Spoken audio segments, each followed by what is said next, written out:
내가 온 곳이 요양원이 아니라 지옥이구나. 내부 잠금 장치가 완전히 고정된 방문을 보며 김옥자 할머니는 절망했습니다. 평생 저축한 모든 돈으로 들어온 곳이 감옥이었다니. 허위 광고, 조작된 서류, 방치된 입소자들. 회장이 돈을 빼돌리고 달아났구나. 결정적 증거를 발견한 그 순간부터 할머니를 향한 감시와 압박이 시작되었습니다. 빨간 테이프로 표시된 격리 대상, 이상한 약물, 그리고 점점 조여오는 통제.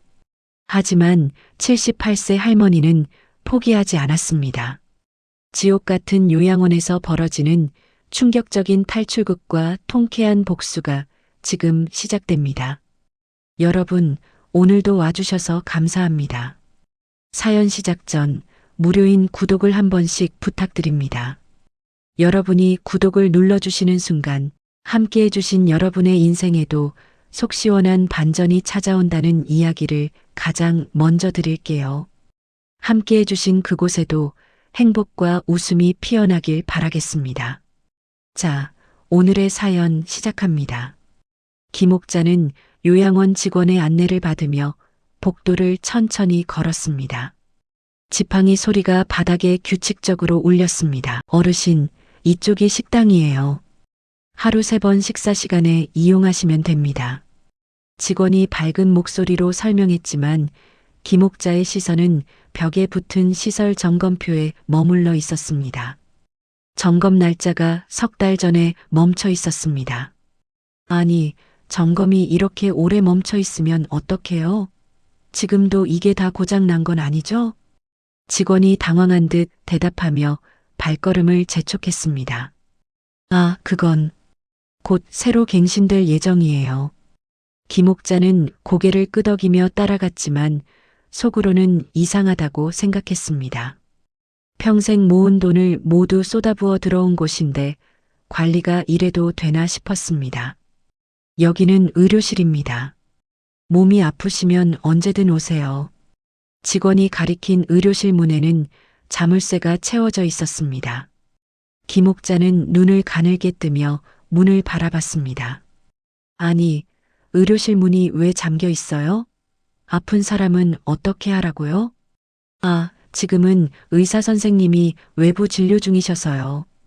오후에 오실 거예요. 직원이 머뭇거리며 대답했습니다.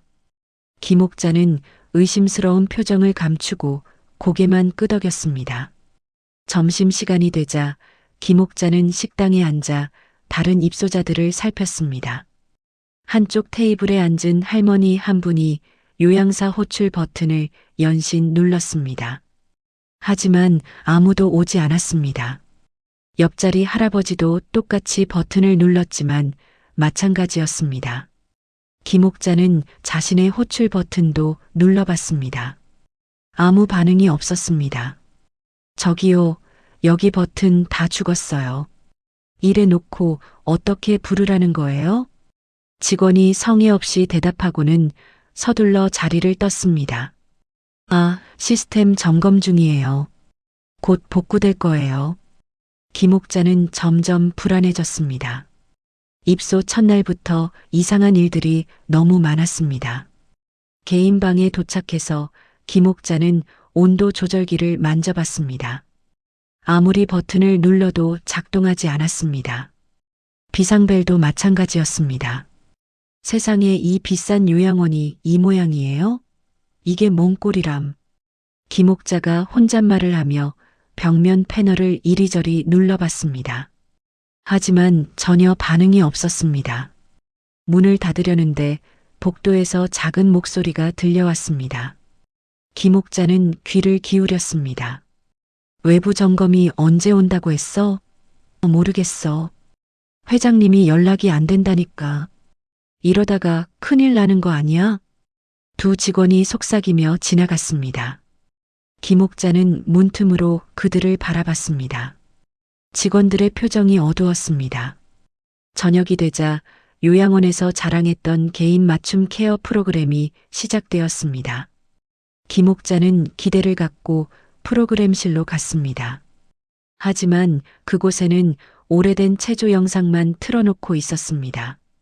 아니, 이거 옛날 VHS 같은 걸 틀어놓고 맞춤 케어래요? 이게 어디가 맞춤이에요? 담당자가 시큰둥하게 대답했습니다. 네, 어르신들께 가장 적합한 프로그램이에요. 김옥자는 허탈한 마음으로 자리에 앉았습니다. 광고에서 본 것과는 완전히 달랐습니다. 방으로 돌아와서 김옥자는 창밖을 내려다봤습니다. 출입구 근처에 CCTV가 있었는데 빨간 불이 꺼져 있었습니다. 작동하지 않는다는 뜻이었습니다. 아이고, CCTV까지 죽었네. 이러다 사고라도 나면 누가 책임져? 김옥자가 한숨을 쉬며 중얼거렸습니다. 밤이 깊어지자 복도가 점점 어두워졌습니다. 김옥자는 밤새 한 번도 순찰하는 직원을 보지 못했습니다. 응급 상황이 생기면 어떻게 하라는 건지 답답했습니다. 새벽에 옆방에서 톡톡 두드리는 소리가 났습니다. 김옥자가 문을 열어보니 쪽지 한 장이 바닥에 떨어져 있었습니다. 한 달째 요양사를 불러도 아무도 안 와요. 여기는 광고와 완전히 달라요. 김옥자는 쪽지를 읽고 등골이 서늘해졌습니다. 자신만 느끼는 게 아니었습니다. 이 요양원에는 분명히 문제가 있었습니다. 다음 날 아침 김옥자는 식당에서 다른 입소자들의 손목을 유심히 봤습니다. 의료밴드가 떨어져 나간 채 방치되어 있었습니다. 건강 체크를 전혀 하지 않고 있다는 증거였습니다. 간호사 양반, 이 밴드 떨어진 거 좀 봐줘요. 이러고 다니면 큰일 나요. 간호사가 대충 대답하고 지나갔습니다. 아, 네. 나중에 새 걸로 갈아드릴게요.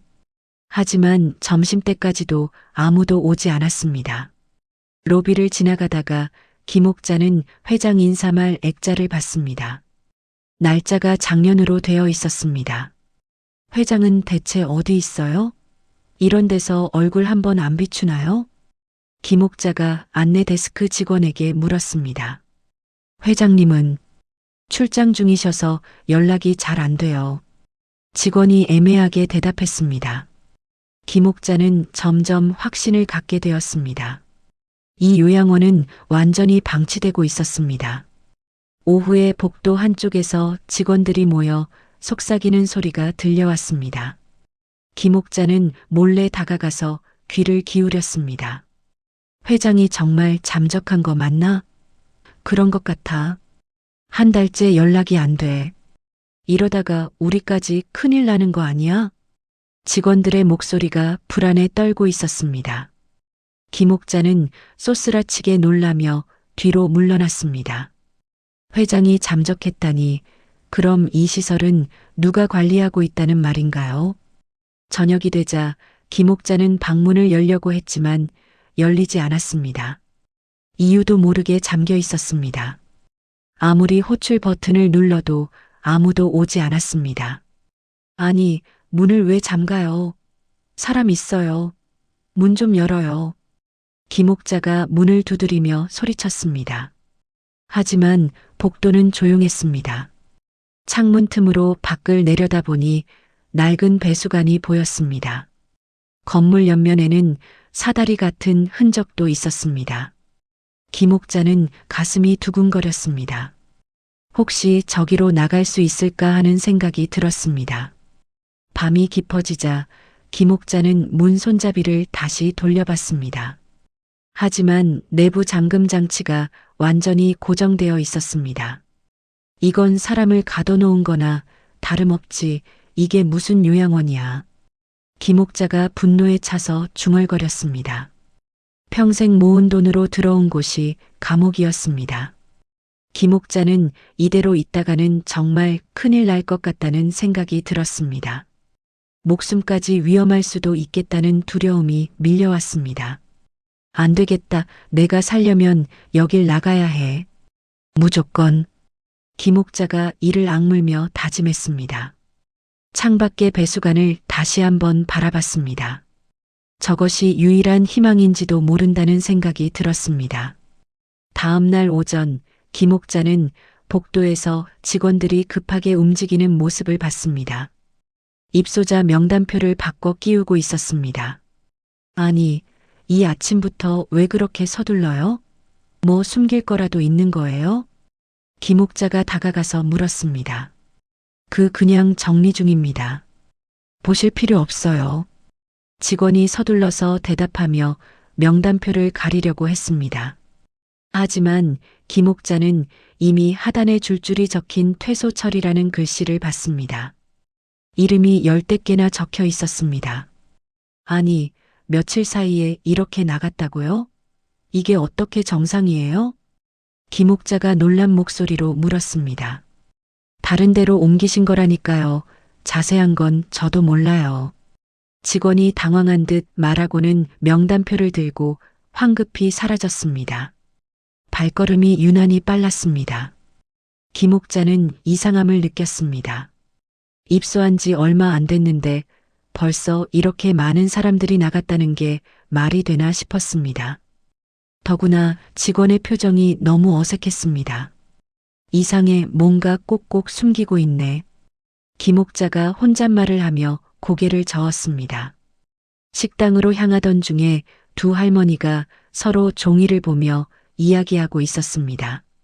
목소리가 상당히 흥분되어 있었습니다. 아이고, 이게 사람 등쳐먹는 것도 정도가 있지. 관리비가 이렇게 뛴다고? 나도 기절하는 줄 알았어. 이 돈이면 밖에서 방 하나 얻겠다니까. 두 할머니가 고지서를 들고 서로 비교해보고 있었습니다. 김옥자가 가까이 다가갔습니다. 왜 그러세요? 뭔 일인데 이렇게 놀라셨어요? 아휴, 이거 좀 봐요. 처음 계약할 때는 이 금액 아니었어요.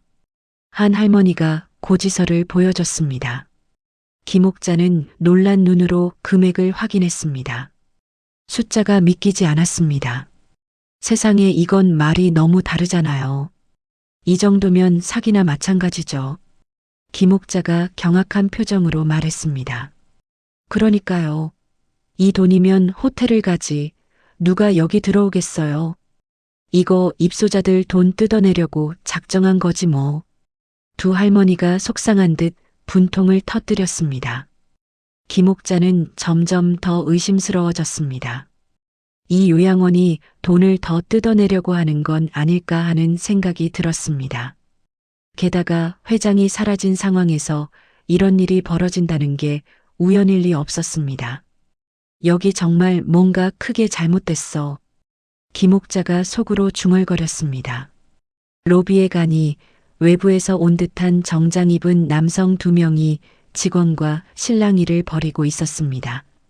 목소리가 상당히 높았습니다. 이게 뭐 하는 겁니까? 약속 시간은 벌써 지났어요.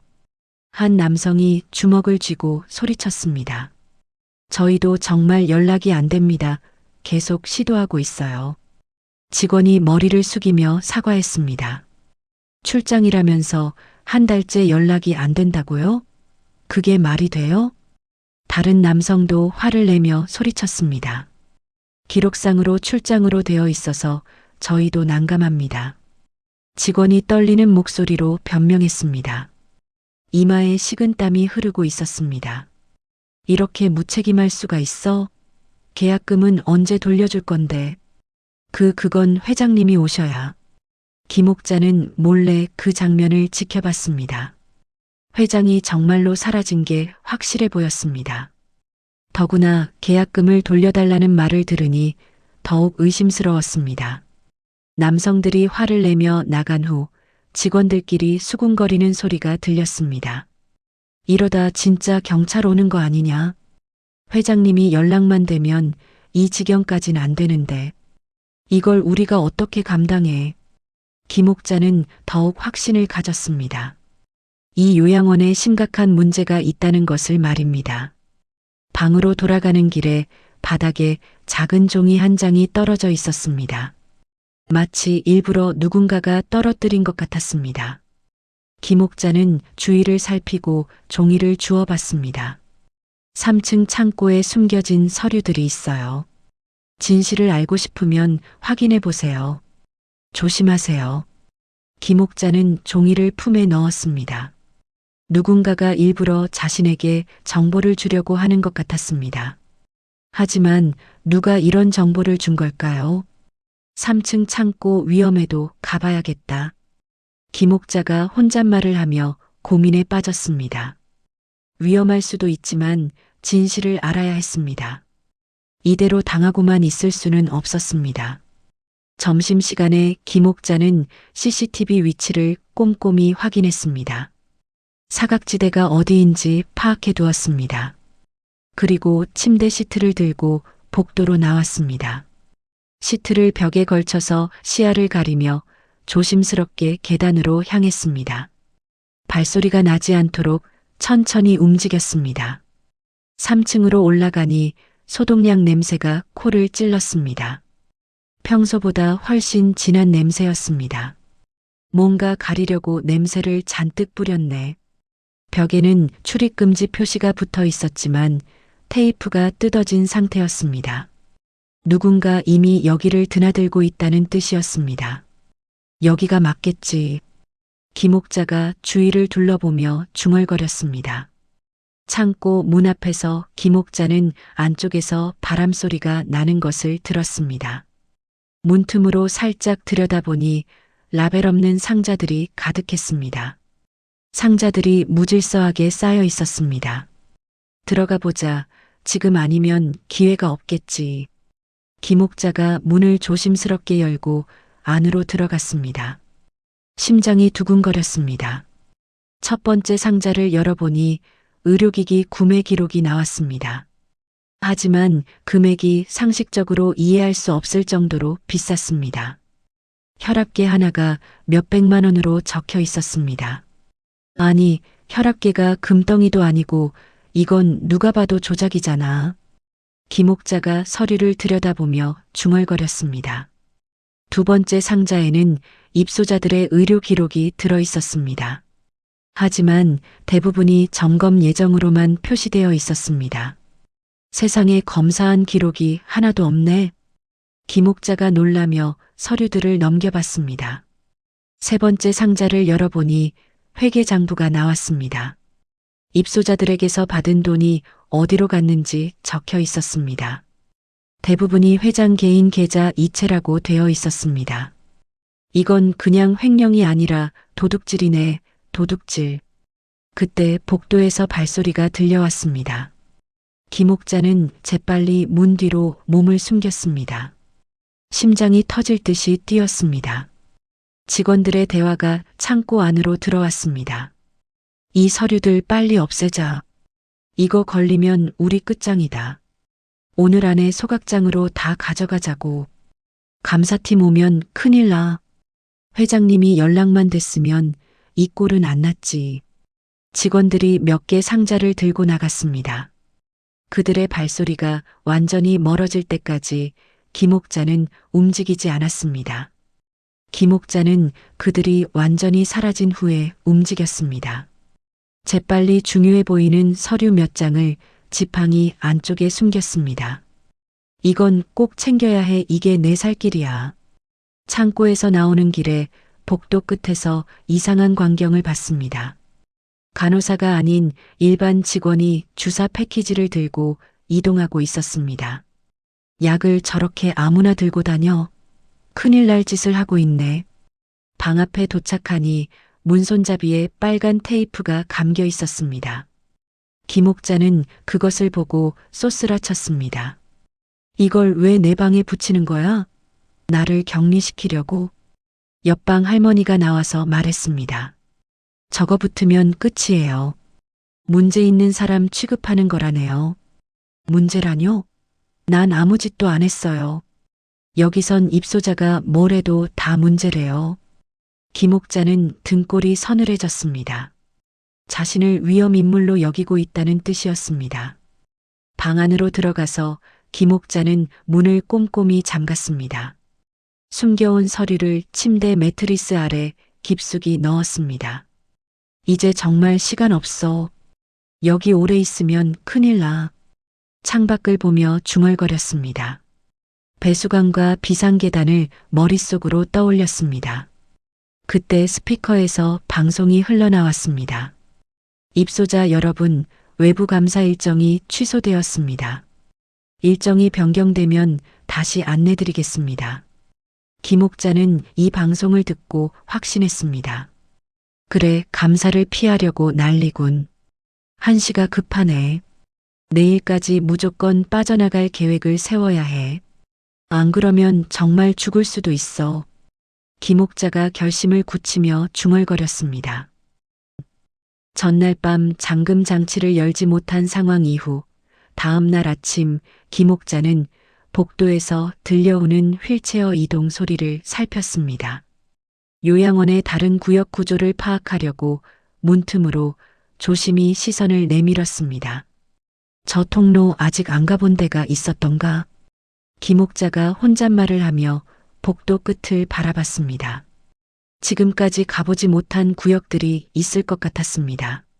아침 식사 시간이 되어 직원이 도시락을 문 앞에 툭 놓고 갔습니다. 김옥자가 도시락을 가져오려는데 그 틈에 작은 카드 하나가 끼워져 있었습니다. 어머나, 이게 뭐야? 누가 이런 걸? 김옥자가 카드를 집어들고 살펴봤습니다. 직원용 키카드 같았습니다. 누군가 일부러 자신에게 준 것 같았습니다. 설마 어제 그 사람? 나를 도우려는 사람이 또 있는 건가? 김옥자는 카드를 주머니에 넣고 주위를 살폈습니다. 하지만 복도에는 아무도 보이지 않았습니다. 도시락을 치운 뒤 김옥자는 침대 밑에서 작은 금속 조각을 꺼냈습니다. 예전에 집에서 쓰던 헤어핀을 펼쳐서 만든 도구였습니다. 키카드 플라스틱 틈을 살짝 밀어 올려 작동 여부를 시험해 봤습니다. 제발 한 번만이라도 제대로 켜져라. 카드의 작은 불빛이 깜빡였습니다. 불안정하지만 어느 정도 작동하는 것 같았습니다. 김옥자는 카드를 호주머니에 감춘 채 문틈마다 대보며 신호가 반응하는 지점을 찾기 시작했습니다. 대부분의 문에서는 아무 반응이 없었습니다. 여기도 아니고 참 간단히 되는 게 없네. 김옥자가 하나씩 확인해가며 중얼거렸습니다. 복도에서 직원들이 가져온 물품 박스가 떨어지는 소리가 들렸습니다. 시끄러운 소리와 함께 직원들이 급하게 정리하는 모습이 보였습니다. 지금이다, 지금 아니면 또 기회가 없어. 김옥자는 사람들이 몰린 그 반대 방향으로 움직였습니다. 소란스러운 틈을 타서 아무도 주의를 기울이지 않을 테니까요. 근처 방에서 할아버지 한 분이 창문에 기대어 심하게 기침을 하고 있었습니다. 숨이 차 보이고 얼굴이 파래 보였습니다. 김옥자가 지나가던 요양사를 불러 세웠습니다. 저기요. 저분 많이 안 좋아 보이는데 좀 봐주세요. 아, 네, 알겠어요. 기록만 남겨두면 됩니다. 요양사가 대충 대답하고는 다른 직원에게 종이 한 장만 건네고 지나쳐 갔습니다. 아니, 기록만 하고 간다고? 사람은 안 보고? 김옥자는 이 장면을 보며 더욱 확신했습니다. 이곳에서 누군가의 도움을 기대하는 것은 무의미했습니다. 스스로 해결책을 찾아야 했습니다. 그래, 여기서는 나만 믿어야지. 김옥자가 결심을 다지며 키카드 확인을 계속했습니다. 복도 끝쪽에서 키카드가 드물게 반응했습니다. 작은 불빛이 깜빡이며 문이 살짝 열렸습니다. 됐다. 드디어 하나 열렸네. 김옥자가 기뻐하며 조심스럽게 문을 열고 들어갔습니다. 그 뒤에는 관리 직원들만 드나드는 보관 창고가 있었습니다. 창고 안에는 사용하지 않는 의료 장비들이 먼지를 뒤집어 쓰고 쌓여 있었습니다. 오래된 서류 더미도 곳곳에 널브러져 있었습니다. 여기 어디에 뭐가 숨겨져 있을 텐데. 김옥자가 서류 더미를 뒤지기 시작했습니다. 요양원 사업 보고서 초기 버전을 발견했습니다. 이게 뭐야, 병원 설립 취소? 회장이 도망갔다고? 김옥자가 서류를 읽으며 중얼거렸습니다. 사태의 실체가 점점 명확해졌습니다. 그럼 이 난리가 다 일부러였다는 거잖아. 더 자세한 내용을 확인하려는데 창고 구석에서 뭔가 반짝이는 게 보였습니다. 버려진 스마트 태블릿이었습니다. 김옥자는 태블릿을 집어들고 전원을 넣어봤습니다. 다행히 배터리가 남아 있었습니다. 화면이 켜지면서 여러 파일들이 보였습니다. 이 안에 뭔가 중요한 게 있을 것 같은데 태블릿 안에는 직원들의 근무일지와 고장 접수 기록이 저장되어 있었습니다.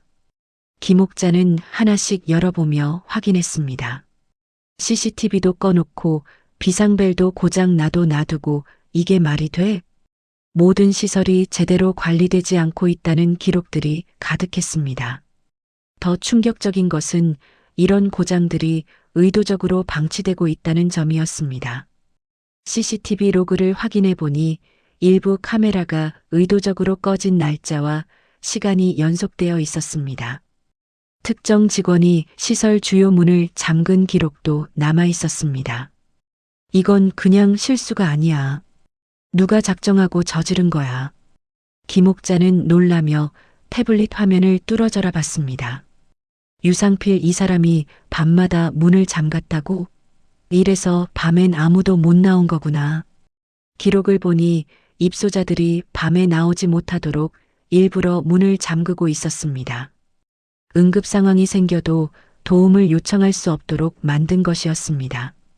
김옥자는 태블릿 정보를 확보해 바지 속 허리춤에 넣었습니다. 이것도 중요한 증거가 될 것 같았습니다. 창고에서 다른 탈출구를 찾던 김옥자는 벽면 뒤쪽에 숨겨진 문을 발견했습니다. 낡은 비상계단 출입구였습니다. 여긴가? 여기로 나갈 수 있는 건가? 계단문은 녹슬어 있었지만 위쪽 경첩이 약간 헐거워져 있었습니다. 김옥자는 지팡이를 지렛대처럼 이용해 조금씩 문을 벌렸습니다. 좋다, 조금만 더 버텨라, 열려라. 힘을 주어 문을 밀자 삐걱거리는 소리와 함께 틈이 생겼습니다. 김옥자는 몸을 비스듬히 돌려 간신히 통과했습니다. 계단 아래쪽에서 신선한 공기가 흘러오는 것을 느꼈습니다. 바깥으로 이어지는 길이 분명했습니다. 맞아, 여기야. 이 길만 제대로 쓰면 나갈 수 있어. 김옥자가 기뻐하며 계단을 내려다봤습니다. 하지만 계단이 꽤 가팔라 보였습니다. 이거 내려가다 넘어지면 큰일 나겠네.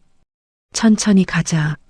한 걸음씩 조심스럽게 계단을 내려가려던 순간 위층에서 누군가가 다급히 문을 당기는 소리가 들려왔습니다. 여기 문 왜 열렸지? 누가 내려갔나? 이상한데. 직원들의 목소리가 점점 가까워졌습니다. 김옥자는 재빨리 더 깊은 지하 통로로 몸을 숨겼습니다. 심장이 터질 듯이 뛰었습니다. 안 돼, 지금 들키면 모든 게 끝이야. 김옥자가 숨을 고르며 다음 행동을 준비했습니다. 지하 통로는 생각보다 복잡하게 연결되어 있었습니다. 벽을 따라 조심스럽게 이동하다 보니 환기구 같은 통로도 보였습니다. 여러 가지 탈출 경로가 있는 것 같았습니다. 그래, 이 정도면 방법은 얼마든지 있어. 포기할 때가 아니지. 김옥자가 태블릿을 꺼내서 확인한 정보를 정리해 봤습니다. 직원들의 근무 시간, CCTV 작동 시간, 문 잠금 시간까지 모든 정보가 있었습니다. 밤 11시에 잠그니까 그 전에 움직이는 거다. 그래, 그게 답이야. 김옥자는 머릿속으로 탈출 계획을 세웠습니다. 태블릿 정보와 지금 확인한 비상계단 경로를 조합하면 충분히 가능할 것 같았습니다. 내일 밤이면 끝낼 수 있어. 하지만 혼자서 하기에는 위험했습니다. 누군가의 도움이 필요했습니다. 3층 창고 정보와 키카드를 준 사람이 누구인지 알아내야 했습니다. 분명히 누군가 날 도우려고 하는 사람이 있어. 그 사람을 찾아야 해. 김옥자가 결심을 다지며 지하 통로에서 조심스럽게 나왔습니다. 위층의 소라는 잠잠해진 상태였습니다. 원래 창고로 돌아가서 문을 조심스럽게 닫고 키카드로 잠갔습니다. 그리고 아무 일 없었던 것처럼 자신의 방으로 돌아갔습니다. 방에 도착해서 김옥자는 오늘 확인한 모든 정보를 정리했습니다. 태블릿, 비상계단 위치, 직원들의 근무 패턴까지 모든 것을 기억해 두었습니다. 그래, 이제 희망이 보인다. 이번엔 꼭 나간다. 김옥자가 창밖을 바라보며 다짐했습니다. 내일 밤이면 이 지옥 같은 곳에서 벗어날 수 있을 것 같았습니다. 다음 날 새벽 김옥자는 밤새 관찰해둔 경비 교대 시간을 토대로 복도 CCTV의 사각지대 위치를 확인했습니다. 태블릿에서 본 정보와 실제 상황을 대조해보며 이동 경로를 머릿속에 정리했습니다. 6시 30분에 교대하고 7시까지는 복도 순찰이 없어. 김옥자가 시계를 보며 중얼거렸습니다. 지금이 움직일 최적의 시간이었습니다. 요양원 식당에 도착한 김옥자는 직원들이 분주하게 배식 준비를 하며 창고 문을 열어두고 이동하는 것을 확인했습니다. 평소보다 더 바빠 보였습니다. 뭔가 급한 일이 생긴 것 같네. 직원 한 명이 창고에서 상자를 꺼내면서 다른 직원과 이야기하는 소리가 들렸습니다. 이 서류들 어떻게 할 거야? 회장님 지시대로 다 정리해야지. 더 늦으면 큰일 나. 김옥자는 그들의 대화를 들으며 기회를 노렸습니다. 창고 문이 열려 있는 동안 내부를 재빨리 파악할 수 있었습니다. 식당에서 아침을 먹으면서도 김옥자는 계속 창고 쪽을 관찰했습니다. 직원들이 서류 상자를 옮기는 모습이 심상치 않았습니다. 분명히 뭔가 숨기려고 하는 거야. 아침 식사가 끝나고 직원들이 자리를 비운 틈을 타서 김옥자는 창고로 향했습니다. 키카드를 조심스럽게 대어보니 문이 열렸습니다. 창고 안쪽에서 김옥자는 어제 보지 못했던 서류 박스를 발견했습니다. 요양원 설립 초기의 운영 계획서와 회장 직인이 찍힌 문서들이 들어 있었습니다. 이걸 봐야겠어. 김옥자가 서류를 꺼내서 자세히 살펴봤습니다. 처음 계획과 현재 운영 방식이 완전히 달랐습니다. 프리미엄 의료 서비스 제공, 24시간 응급 시스템 운영, 전문 간병 인력 상주. 계획서에는 화려한 내용들이 적혀 있었습니다. 하지만 현실은 정반대였습니다. 더 뒤쪽에서 응급 시스템 미설치 보고서를 발견했습니다. 이 문서는 은폐된 채 방치되어 있었습니다. 응급 시스템을 설치하지 않았다고? 그럼 우리가 위험해도 도움을 받을 수 없다는 거잖아. 김옥자가 경악한 표정으로 서류를 읽었습니다. 이곳의 문제점이 실수나 과실이 아니라 구조적인 방임임을 확인했습니다. 시간이 지나서 점심 무렵이 되었습니다. 김옥자는 서둘러 중요한 서류들을 옷 속에 숨기고 창고에서 나왔습니다. 복도를 걷던 중에 요양사 둘이 병실 점검표를 작성하는 모습을 목격했습니다. 하지만 실제로는 병실에 들어가지도 않고 허위로 체크하고 있었습니다. 환자 상태 양호, 투약 완료, 이상 없음. 한 요양사가 체크리스트에 표시를 하며 말했습니다. 실제로 확인은 안 했지? 확인할 필요 없어. 어차피 문제 없을 거야.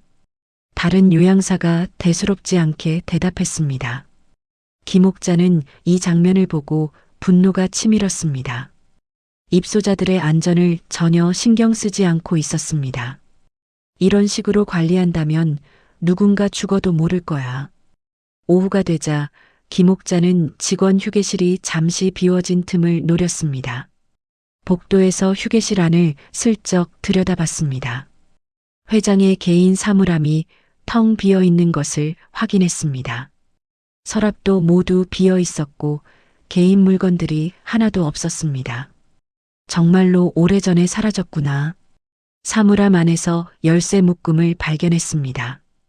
그중 하나에 지하 관리실이라는 표시가 되어 있었습니다. 김옥자는 주위를 살피고 열쇠를 소매 속에 넣었습니다. 지하에 또 다른 비밀이 있을 것 같았습니다. 오후 늦게 병동 청소용 카트가 복도에 잠시 방치되었습니다. 김옥자는 기회를 놓치지 않고 카트 아래층에 몸을 숨겼습니다. 청소 직원이 카트를 밀고 이동할 때 김옥자도 함께 움직였습니다. 이런 방식으로 감시를 피하며 지하로 갈 수 있었습니다. 지하 관리실 앞에서 카트가 멈췄습니다. 김옥자는 조용히 빠져나와 열쇠로 문을 열었습니다. 여기가 관리실이구나. 관리실에는 전력 차단기와 시설 운영 기록이 무질서하게 놓여 있었습니다. 벽면에는 최근 몇 달간의 고장 기록이 빽빽하게 적혀 있었습니다. CCTV 시스템 고장, 비상벨 작동 불량, 온도 조절 시스템 고장, 의료 장비 점검 미실시, 모든 고장에 대해 수리 조치가 전혀 이루어지지 않았다는 사실이 드러났습니다. 책상 위에서 관리비 유용 보고서 초안을 발견했습니다. 입소자들에게서 받은 돈이 어떻게 사용되었는지 자세히 기록되어 있었습니다. 의료비 명목으로 월 500만 원, 시설 관리비 명목으로 월 300만 원, 실제 사용 금액 월 50만 원, 나머지 돈은 모두 회장 개인 계좌로 이체되었다고 적혀 있었습니다. 이건 완전한 횡령이야. 우리를 완전히 속인 거잖아. 김옥자가 분노에 찬 목소리로 중얼거렸습니다. 더 자세한 내용을 확인하려는데 위층에서 직원들의 발소리가 들리기 시작했습니다. 지하 관리실 확인했어? 아직 안 했는데 지금 가볼까? 김옥자는 재빨리 서류 묶음을 가슴에 품고 관리실 뒤편으로 몸을 숨겼습니다. 배관 통로 뒤쪽에 숨을 곳이 있었습니다. 직원 2명이 관리실 안으로 들어왔습니다. 여기도 정리해야 해. 너무 많은 증거가 남아있어. 회장님이 돌아오시면 큰일 날 거야. 돌아올 리 없어. 이미 해외로 도망갔을걸. 직원들이 서류들을 뒤지며 이야기했습니다. 김옥자는 숨을 죽이고 그들의 대화를 들었습니다. 회장이 해외로 도망갔다는 이야기까지 나왔습니다. 정말 모든 게 계획적이었구나. 직원들이 나간 후 김옥자는 어둠 속에서 조심스럽게 움직였습니다. 배관을 따라 이동하다 보니 환기구 덕트를 발견했습니다. 덕트 안에서 외부 공기가 조금씩 들어오는 것을 느꼈습니다. 이곳이 또 다른 탈출 경로가 될 수 있다고 판단했습니다. 여기로도 나갈 수 있겠어. 김옥자는 환기구 구조물을 손으로 밀어보며 확인했습니다. 꽤 견고하지만 불가능하지는 않을 것 같았습니다. 낮 동안 확보한 모든 증거와 탈출 가능성을 정리해봤습니다. 태블릿 정보, 회계 서류, 의료 방임 증거, 비상계단 경로, 환기구 덕트까지 모든 것이 갖춰졌습니다. 이제 정말 준비가 끝났어. 김옥자는 지금이야말로 이 시설을 벗어나고 회장의 비리를 폭로할 결정적 기회라는 것을 확신했습니다. 지하에서 조심스럽게 나와 자신의 방으로 돌아갔습니다. 오늘 확보한 모든 증거를 안전한 곳에 숨겨두었습니다. 내일 밤이 마지막 기회야. 반드시 성공해야 해. 김옥자가 창밖을 바라보며 다짐했습니다. 이제 모든 준비가 완료되었습니다. 남은 것은 용기뿐이었습니다. 회계 문서와 CCTV 캡처를 모아둔 김옥자의 숨겨진 노트는 어느 날 오후 예정에 없던 방 점검 시간에 발견되었습니다. 관리자 유상필이 직접 나와서 방안을 뒤지고 있었습니다. 어르신, 정기 점검입니다. 잠깐 나와 계세요. 유상필이 차갑게 말했습니다. 김옥자는 불안한 마음으로 복도에서 기다려야 했습니다. 뭘 찾고 있는 거지? 김옥자가 속으로 걱정하며 방 안을 들여다봤습니다. 유상필이 침대 밑과 서랍을 샅샅이 뒤지고 있었습니다. 20분 후에 유상필이 나왔습니다. 손에는 김옥자가 적어둔 작은 노트와 서류 몇 장이 들려 있었습니다. 이게 뭡니까? 유상필이 노트를 흔들며 물었습니다. 그냥 일기 같은 거예요. 김옥자가 떨리는 목소리로 대답했습니다. 일기에 CCTV 시간이랑 직원 이름을 적어 놓으셨네요. 유상필의 눈빛이 차가워졌습니다. 기억력이 좋지 않아서 메모해 두는 거예요. 앞으로는 이런 메모하지 마세요. 다른 분들께 불안감을 줄 수 있거든요. 유상필이 노트와 서류를 모두 가져갔습니다. 표정을 전혀 바꾸지 않았지만 김옥자는 위험을 느꼈습니다. 그날 저녁부터 복도 끝까지 새로운 CCTV 카메라가 추가 설치되기 시작했습니다. 전기 기술자들이 와서 밤늦게까지 작업했습니다. 왜 갑자기 카메라를 더 달지? 김옥자가 창문으로 내려다보며 중얼거렸습니다. 요양원의 감시가 눈에 띄게 강화되고 있었습니다. 다음 날 아침 평소 조용히 정보를 나누던 동년배 입소노인 2명이 식당에 나오지 않았습니다. 김옥자는 그들이 걱정되어 직원에게 물어봤습니다. 최말순 씨와 박성호 씨는 어디 계신가요? 안정실로 이동하셨어요. 직원이 간단하게 대답했습니다. 안정실이 어디죠? 아파서 그런 건가요? 자세한 건 말씀드릴 수 없어요. 직원이 대화를 피하며 자리를 떴습니다.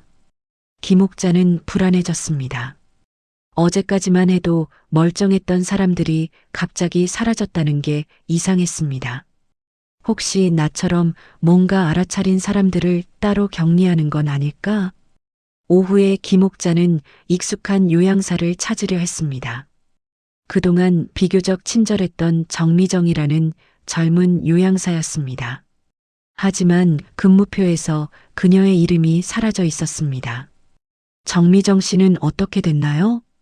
김옥자가 다른 직원에게 물었습니다. 퇴사했어요. 갑자기요? 어제까지 있었는데 개인 사정으로 그만두셨어요. 직원이 짧게 답하고 자리를 떠났습니다. 김옥자는 점점 더 의심스러워졌습니다. 자신에게 도움을 줬을 가능성이 있는 사람들이 하나둘씩 사라지고 있었습니다. 정미정이 키카드를 준 사람일까? 그래서 쫓겨난 건가?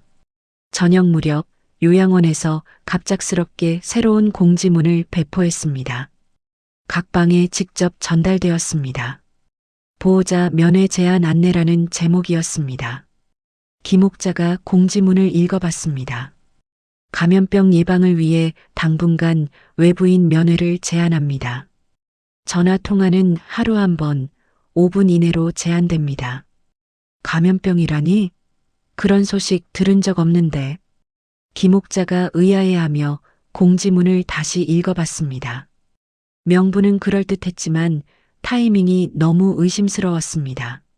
며칠 전까지만 해도 비밀번호로만 잠기던 출입문에 변화가 생겼습니다. 전자잠금 장치에 더해 실물 자물쇠가 추가로 설치되었습니다. 이제 정말 감옥이 되었네. 김옥자가 한숨을 쉬며 문을 바라봤습니다. 열쇠를 가진 사람은 극히 일부 관리자들 뿐이었습니다. 그날 밤 김옥자가 방에 돌아와 보니 서랍과 옷장이 뒤져진 흔적이 남아 있었습니다. 그동안 조심스럽게 모아둔 작은 기록 메모와 영수증들이 사라진 상태였습니다. 내가 없는 사이에 또 뒤졌구나. 김옥자가 분노하며 이를 악물었습니다.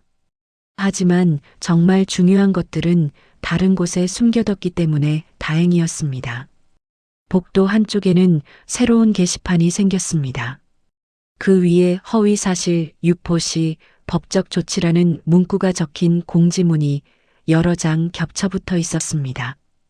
김옥자가 공지문을 읽어봤습니다. 근거 없는 소문이나 허위 사실을 유포할 경우 법적 조치를 취할 수 있습니다. 건전한 시설 이용을 위해 협조 바랍니다. 이건 우리를 겁주려는 거야. 동시에 요양원은 외부 홈페이지와 홍보물을 대대적으로 수정했습니다. 프리미엄 케어 서비스 강화라는 문구를 추가했습니다. 더 화려한 사진과 문장을 동원해서 이미지를 덧칠하기 시작했습니다. 겉모습만 더 화려하게 포장하고 있네. 내부 직원 회의실에서는 관리자들이 모여 있었습니다. 김옥자가 복도를 지나가다가 살짝 들여다봤습니다. 특정 입소자들의 이름이 적힌 목록을 돌려보며 주의 대상이라고 표시하고 있었습니다. 김옥자, 최말순, 박성호, 자신의 이름도 그 목록에 포함되어 있었습니다. 옆에 빨간 동그라미가 쳐져 있었습니다. 김옥자는 소름이 돋았습니다.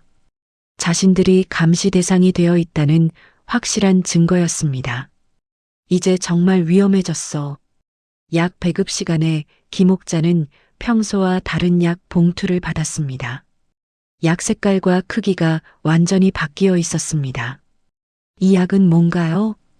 어르신 상태에 맞춰서 처방이 바뀌었어요.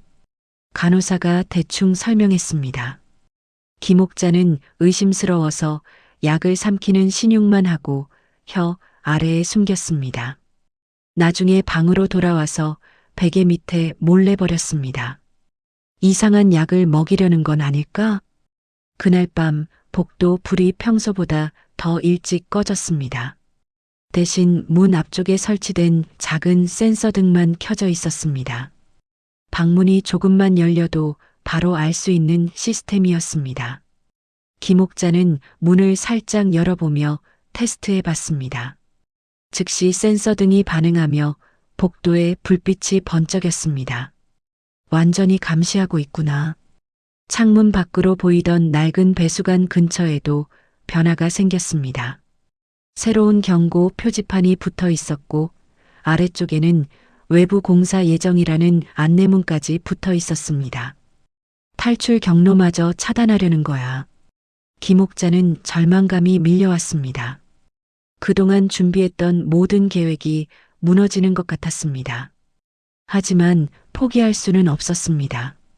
새로 들어온 입소자가 있다면 그 사람과 연결고리를 만들어야 했습니다. 김옥자는 다른 입소자들과 눈을 마주치며 조용히 주변을 살피는 습관을 들이기 시작했습니다. 혼자서는 더 이상 버틸 수 없다는 것을 인정했습니다. 그 와중에 TV 뉴스 하단 자막에 짧은 소식이 지나갔습니다. 대형 요양원 운영회장 거액 횡령 혐의로 수사라는 내용이었습니다. 김옥자는 가슴이 두근거렸습니다. 외부에서도 수사가 시작되었다는 뜻이었습니다. 이제 시간이 얼마 남지 않았어. 그들도 더 급해질 거야. 김옥자는 남은 단서를 활용해서 외부와 연결할 마지막 방법을 찾아야 한다는 결론에 이르렀습니다. 더 이상 미룰 시간이 없었습니다. 새벽이 되자 요양원 전체가 갑작스러운 정전으로 어둠에 잠겼습니다. 비상등만 희미하게 깜빡이면서 건물 전체가 불안정한 분위기에 휩싸였습니다.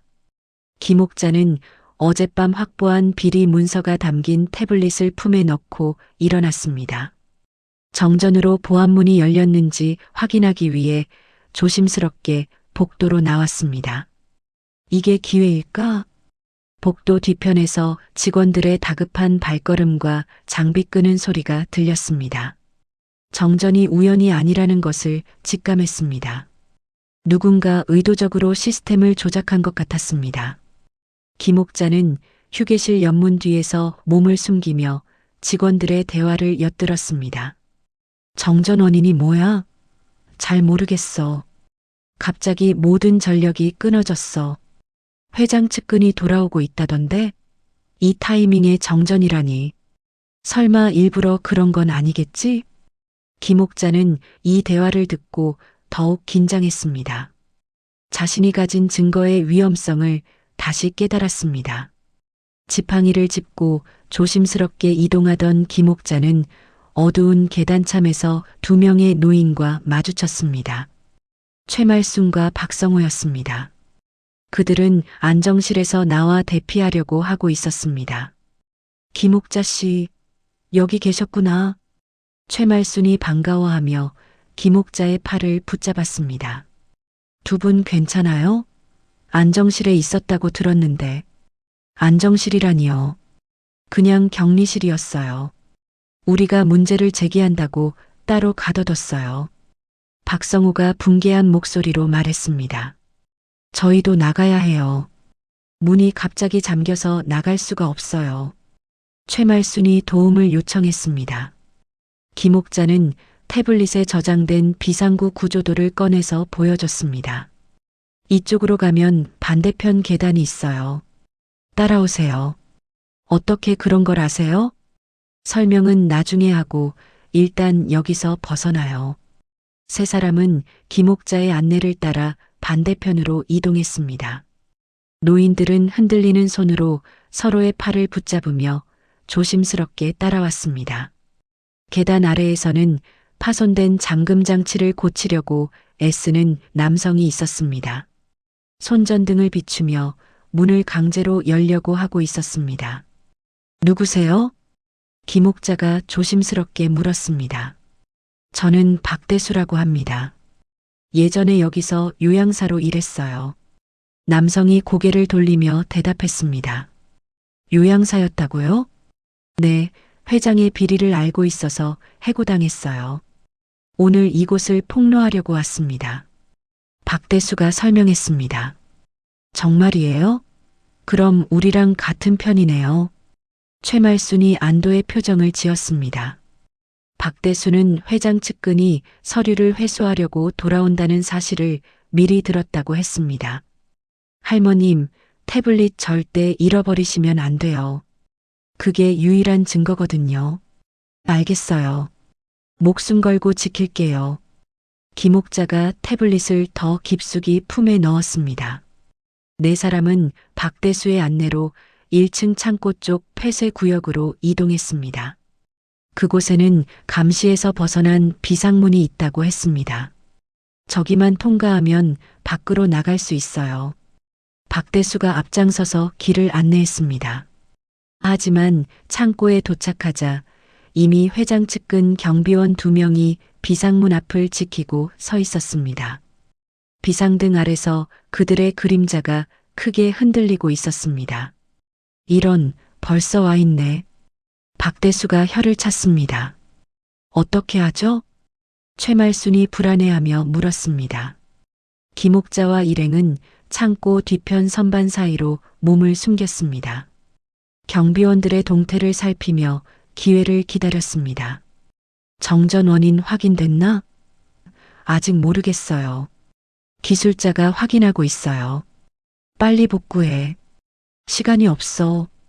경비원들이 정전 원인을 찾기 위해 잠시 자리를 비우는 순간이 왔습니다. 지금이야.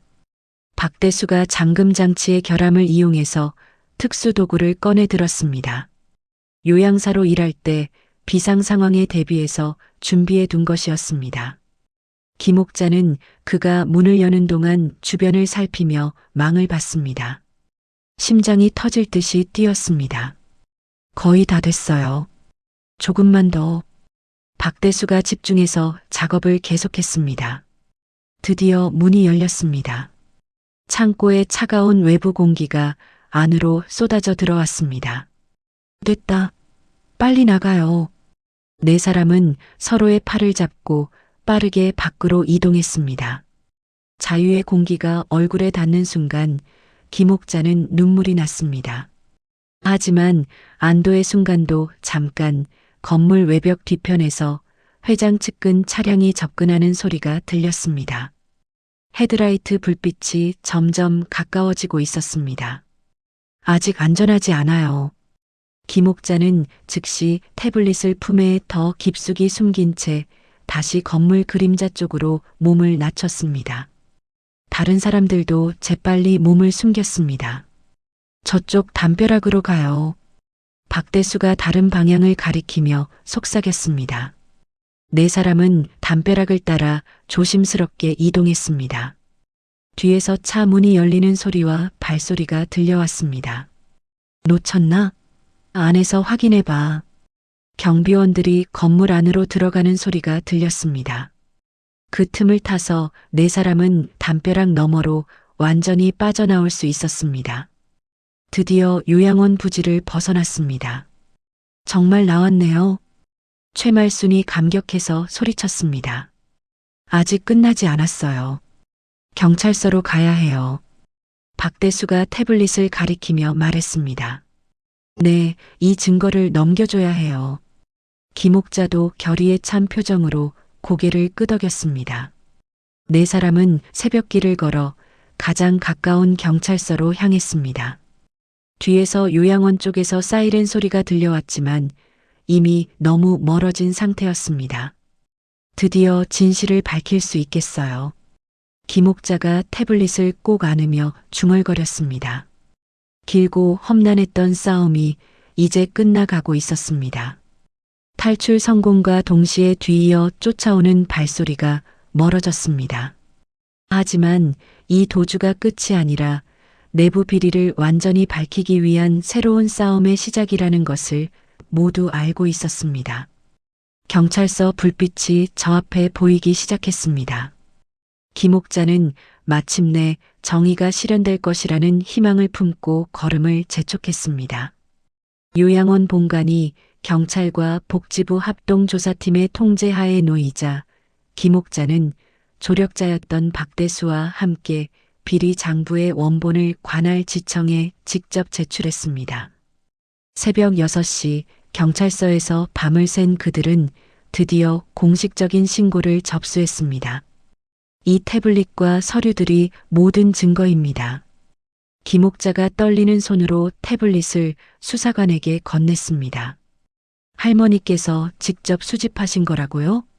수사관이 놀란 표정으로 물었습니다. 네, 목숨 걸고 모은 거예요. 이 증거들로 다른 어르신들을 구해주세요.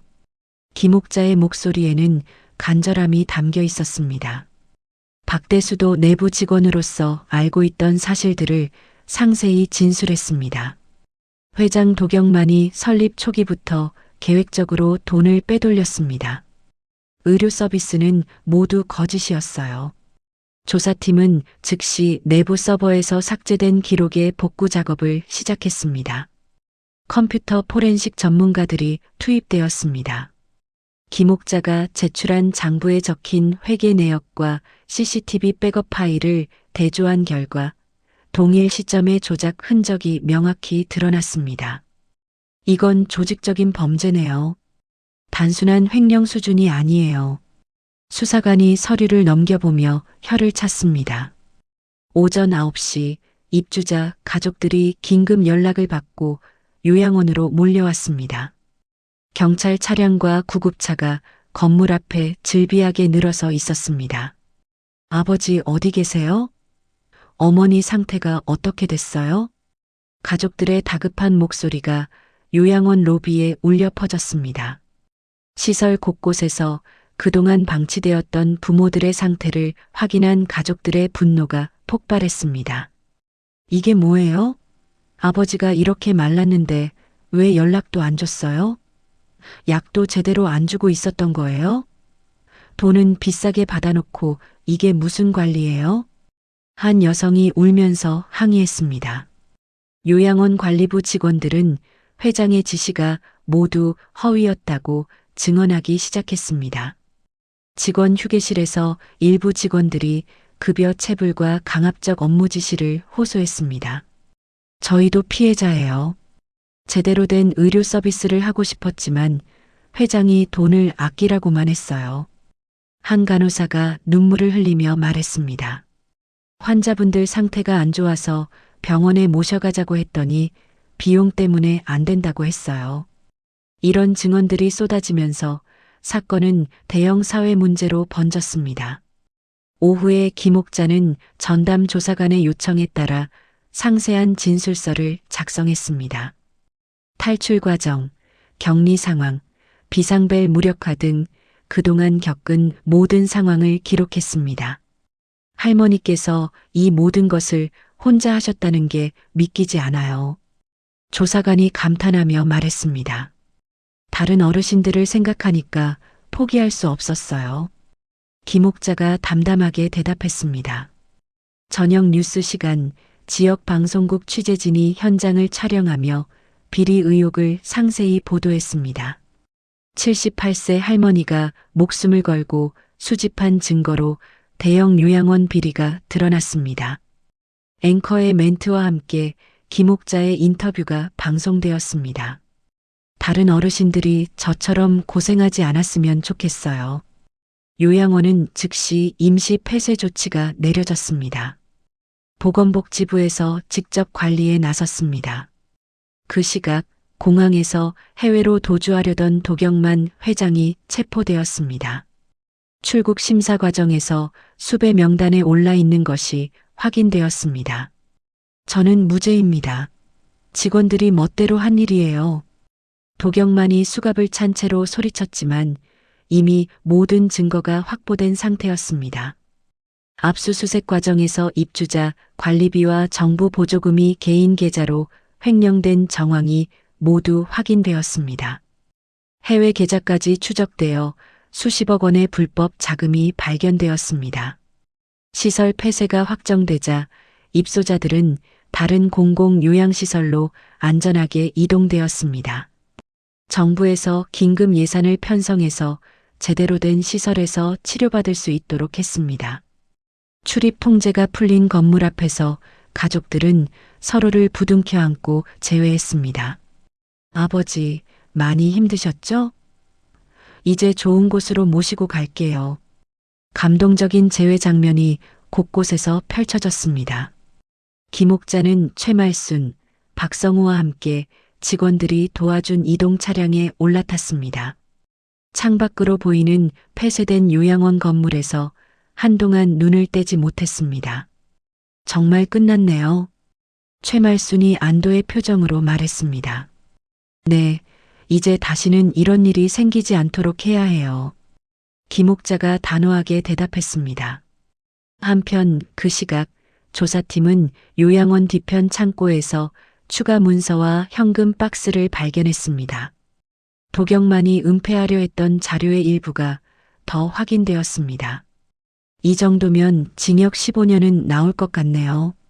수사관이 동료에게 말했습니다. 복지부는 해당 비리 사건을 기반으로 사설 요양시설 전수조사를 발표했습니다. 김옥자의 용기가 전국적인 제도 개선 논의를 촉발하는 계기가 되었습니다. 김옥자 할머니의 용기가 수많은 어르신들을 구했습니다. 복지부 장관이 기자회견에서 공식 언급했습니다.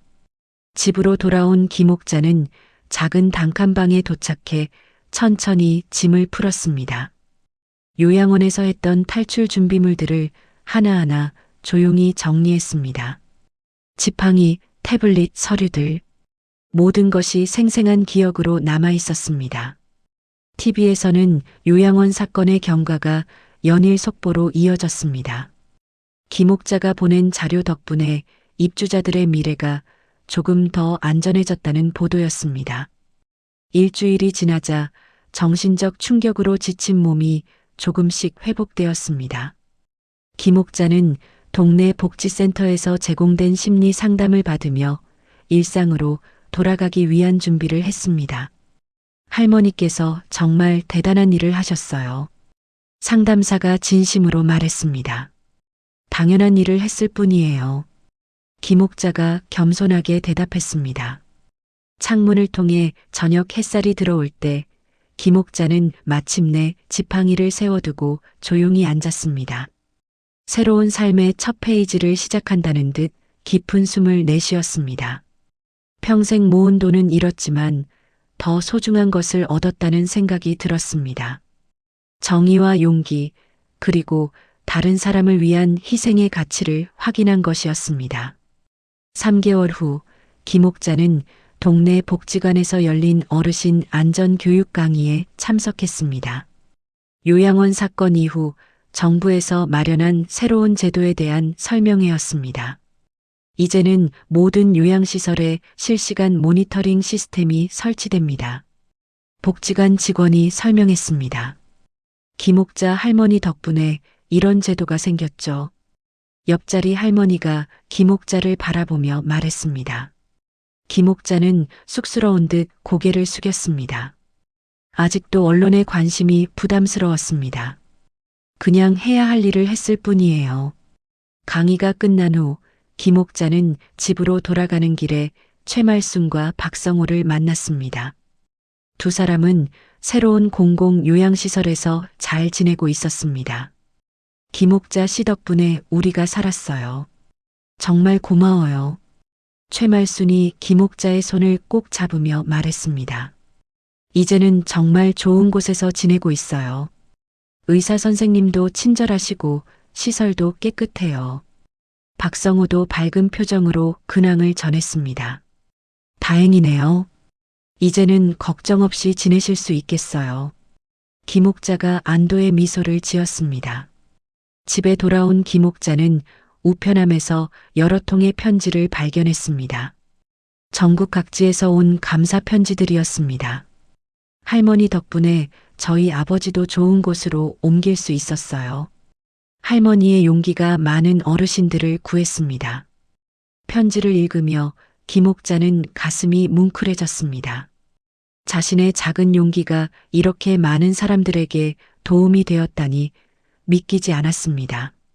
저녁 뉴스에서는 도경만의 1심 판결 소식이 전해졌습니다. 요양원 비리 사건의 주범 도경만에게 징역 18년이 선고되었습니다. 앵커가 판결 결과를 전했습니다.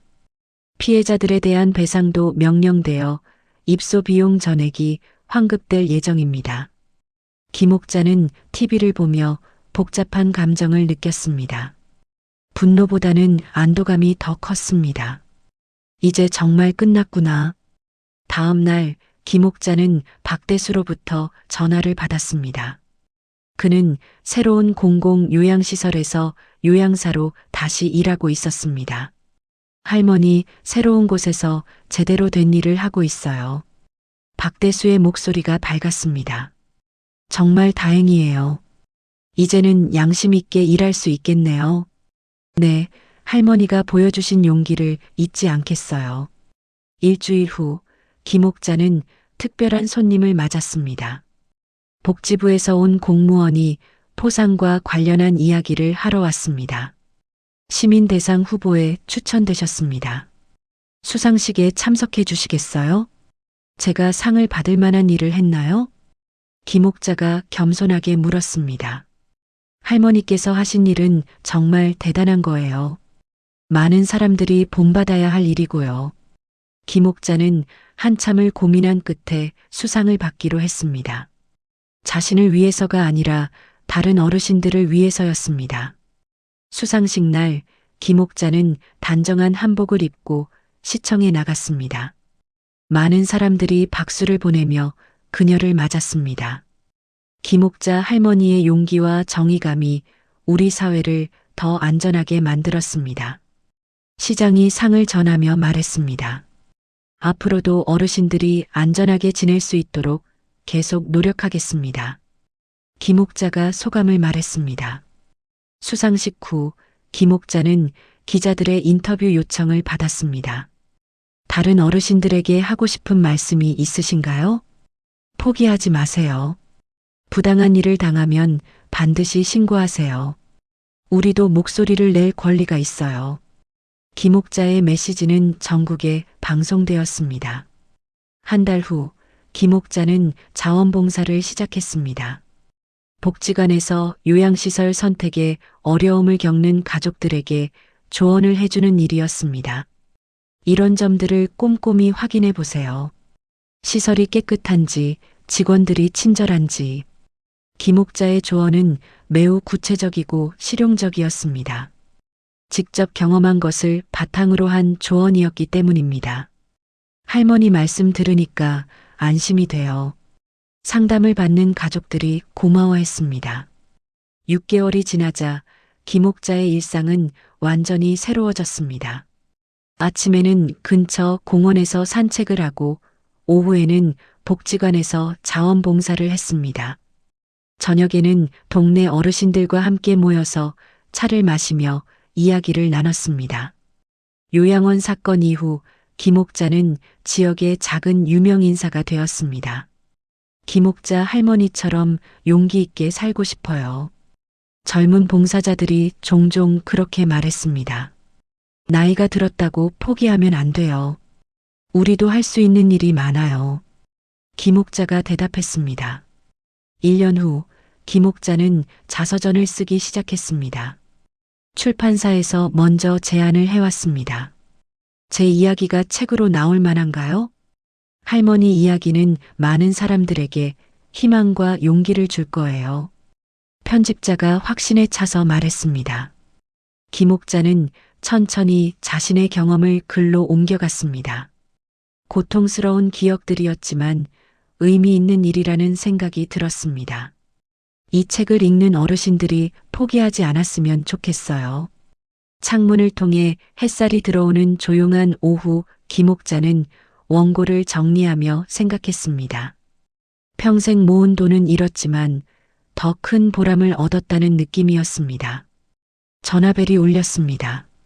복지관에서 새로운 자원봉사 요청이었습니다. 네, 내일 갈게요. 김옥자가 밝은 목소리로 대답했습니다. 78세의 나이에 시작한 새로운 인생이었지만 김옥자는 매일이 보람찼습니다. 정의를 위해 싸웠던 경험이 그녀의 삶을 더욱 의미 있게 만들어 주었습니다.